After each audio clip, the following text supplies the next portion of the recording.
भाजपा विधायक महेश जीना द्वारा नगर आयुक्त के साथ किया गया दुर्व्यवहार अब भारी पड़ने लगा है। बुधवार को नगर कर्मियों ने कार्य बहिष्कार कर दिया। नगर निगम के साथ कार्य पूरी तरह ठप रहा। निगम परिसर के विधायक के खिलाफ जमकर नारेबाजी भी की गई। निगम कर्मियों ने सल्ट विधायक जीना के खिलाफ मुकदमा दर्ज करने की मांग की है। बता दें कि सरकार द्वारा गढ़वाल आयुक्त विनय शंकर पांडे को मामले की जांच सौंपी है। आयुक्त 15 दिन के अंदर अपनी जांच रिपोर्ट शासन को सौंपेंगी। वहीं निगम कर्मियों की नाराजगी का असर उन आम लोगों पर भी पड़ा जो अपने काम को लेकर यहां आए हुए थे। मंगलवार को जो कुछ नगर निगम देहरादून में हुआ वो एक काला अध्याय बन चुका है और यही वजह है कि आज नगर निगम पूरी तरह से बंद है। यहाँ के जो तमाम अधिकारी और कर्मचारी हैं वो यहाँ मौजूद नहीं है।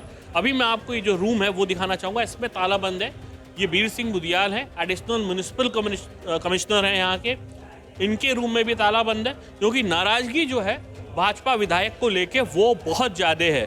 जिस तरह से कल मिसबिहेव हुआ नगर आयुक्त गौरव कुमार के साथ, वो नगर निगम के जो तमाम कर्मचारी हैं उनको कहीं ना कहीं नागवार गुजरा है और गुजरना भी चाहिए। आप जनप्रतिनिधि हैं और इस तरह की हरकत सरेआम करना कहीं शोभा नहीं देती है।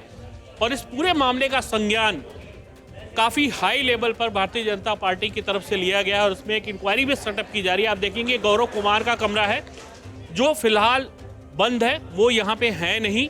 और निश्चित तौर पे जिस तरह का कल वाकया हुआ उसने नगर निगम के जो तमाम सारे कर्मचारी हैं उनको कहीं ना कहीं नाराज किया है। उस नाराज़गी का असर आप हमारे बाएं तरफ देखेंगे। ये नगर निगम के तमाम सारे लोग हैं जो बेहद खफा हैं। जो कुछ कल हुआ है इसकी उम्मीद किसी को नहीं थी। ऊपर से जिस तरह का बयान आता है भारतीय जनता पार्टी के विधायक का, वो कहीं ना कहीं हैरान परेशान करने वाला है। वो कहते हैं कि हम माफ़ी नहीं मांगेंगे, जबकि इस पूरे मामले में जो जो लोग यहाँ प्रत्यक्षदर्शी हैं उन्होंने देखा किस तरह से यहाँ पे विधायक मिसबिहेव करते हुए नजर आए हैं नगर आयुक्त के साथ। जो उनके साथ तमाम सारे लोग थे उन्होंने भी कोई कोर कसर नहीं छोड़ी और नाराज़गी जो है बहुत ज़्यादा है। इस पर कांग्रेस भी सवाल खड़े कर रही है। हमारे साथ गोगी साहब हैं, कांग्रेस के वरिष्ठ नेता हैं, महानगर अध्यक्ष भी हैं। कल का जो वाकया रहा है सर, इसको कैसे देखते हैं आप? देखिए, जिसकी जितनी भी निंदा की जाए उतना कम है, लेकिन बेसिकली भाजपा की आदत सी बन गई है डरा के धमका के अपने काम कराने की, और सरकार इन चीज़ों को नज़रअंदाज कर रही है क्योंकि नियम कानून भाजपा के कार्यकर्ताओं के लिए अलग है और एक आम व्यक्ति के लिए अलग है, जो कि गलत है। और कल का जो एग्जाम्पल सेटअप हुआ आने वाले समय के लिए बहुत गलत है। और अगर इन चीज़ों पर रोक नहीं लगी तो आने वाले टाइम पे कर्मचारी काम नहीं कर पाएंगे। एक कहीं ना कहीं मैसेज जो है वो बहुत गलत गया है। मैसेज तो इन्होंने कई समय से दे रहे हैं, लेकिन जो अब हाल फिलहाल में जो वारदात हुई है इसका मैसेज इतना गलत गया है कि आने वाले टाइम पे प्रत्येक विभाग में इनके कार्यकर्ता ऐसे ही करेंगे। और चुनाव नज़दीक है तो उस तरह से कर्मचारी कैसे काम करेंगे, बहुत सोचने विषय है। निश्चित तौर पर सोचने विषय है। आगे की तरफ चलेंगे और जो नगर निगम के लोग हैं उनसे बातचीत करेंगे, क्योंकि जिस तरह का एलिगेशन लगा रहा है विपक्ष का ये साफ तौर पे कहना है कि जो कुछ हुआ है वो एक गलत परिपाटी को जन्म दे रहा है और ये परिपाटी कहीं ना कहीं भारी पड़ सकती है। आप लोग सभी लोग जो यहाँ काम करते हैं, कल का जो वाकया रहा है सर उसको कैसे देखते हैं? क्या कुछ कहना चाहेंगे आप? कुछ इस पर क्या प्रतिक्रिया है आप लोगों की? कल साहब ऐसा कि 2:30 बजे के लगभग महेश जीना जी नगर निगम में आए और उनकी किसी लड़के की या किसी अपने उनके चहेते की जो है कोई टेंडर का मामले में बाबू से उन्होंने पूछा, वो बड़े बाबू से। उनके साथ उन्होंने जो है कहा एमएनए साहब से बात कीजिए। उनके साथ बड़ी गंदी गालियाँ दी और मारपीट की नौबत आ गई थी। और उसका वो बेचारा विकलांग भी है। अगर आज हमारी किसी शासन प्रशासन से अगर बात हो जाती है तो ठीक है। आज हमारा ऑफिस कार्यालय पूरा बंद है, सफाई व्यवस्था सारी बंद है। अगर वार्ता अगर आज नहीं विफल रहती है तो कल हम महेश कुमार जीना का जो है घंटाघर में पुतला फूकेंगे।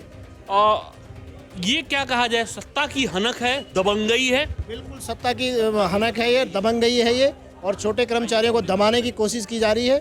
और यही कर्मचारियों को एक आईएएस अधिकारी के साथ इस तरह की अभद्रता व्यवहार किया जा रहा है, उसको हम बिल्कुल मान्य नहीं है। प्रधानमंत्री नरेंद्र मोदी ने ये कहा है कि जो सरकारी कर्मचारी हैं वो पूरी पारदर्शिता के साथ काम करें, किसी भी दबाव के आगे झुकने की जरूरत नहीं है। और यही कुछ कोशिश गौरव कुमार जो नगर आयुक्त हैं उन्होंने की, लेकिन जिसका खामियाजा उन्हें किस तरह भुगतना पड़ा है सबके सामने है। और जो नगर निगम के लोग नाराज हैं, इनका साफ तौर पे कहना है अगर इस मामले का पटाक्षेप नहीं हुआ तो वो जो आज यहाँ तालाबंदी है, इसके अलावा नगर निगम के जो तमाम सारे वर्कर हैं वो आज काम पे नहीं हैं, आने वाले दिनों में इसका खामियाजा बहुत ज़्यादा उठाना पड़ सकता है।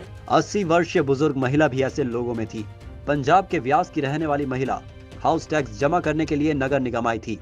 महिला को हड़ताल के बारे में जानकारी नहीं थी। नगर निगम में स्ट्राइक है और निश्चित तौर पे जिस तरह का बिहेव हुआ है नगर आयुक्त के साथ, स्ट्राइक इन लोगों ने कॉल की है, लेकिन इसका जो साइड इफेक्ट है वो यहाँ आने वाले तमाम सारे लोगों पर पड़ रहा है। आप देखिए ये दो लेडी हैं, एक पंजाब से आई हुई हैं और एक उनके साथ आई हुई हैं। कुछ टैक्स जमा करना, इनकी माँ हैं ये और ये पंजाब में रहती हैं। टैक्स जमा करना था, बीमार हैं, लेकिन जो ये स्ट्राइक है ये उसका साइड इफेक्ट है। आप क्या नाम है आपका? निर्मल चोपड़ा। निर्मल जी, आप कहाँ से आई हुई, क्या करने के लिए यहाँ पे आई थी? हाउस टैक्स जमा करने। क्या केवल इसी काम के लिए आप पंजाब से आई हुई हैं? हाँ। अब इनकी बेटी हैं आप, अब आपके पास क्या ऑप्शन है, क्या करेंगे आप? नहीं, अब हम चले जाएंगे, फिर हम समर्स में आएंगे तो फिर देखेंगे, क्योंकि she can't travel every day. I have a mother in law also 94 years old in Punjab, तो I have to look after both of them. हाँ जी, दिक्कत हुई है। हाँ जी। तो आप क्या ये माता जी केवल इसी काम के लिए आई थी यहाँ पे पंजाब से? जी हाँ जी, हाँ जी, नेशनल रोड में घर है ना, तो we have come from there. हाँ जी, एक दो काम करने आई हैं। एक ये काम करने के लिए आई थी। निश्चित तौर पे एक परेशानी है और ये परेशानी लाजमी है क्योंकि लोग परेशान हैं, क्योंकि उनके काम नहीं हो रहे हैं। कोई पंजाब से आया है, कोई स्थानीय स्तर पे यहाँ आया हुआ है, लेकिन जिस तरह का वाकया मंगलवार को नगर निगम में हुआ है ये उसकी साइड इफेक्ट है, क्योंकि नगर निगम के जो कर्मचारी हैं वो स्ट्राइक पर चले गए हैं। कैमरामैन रुपेश नेगी के साथ मयंक राय, देहरादून।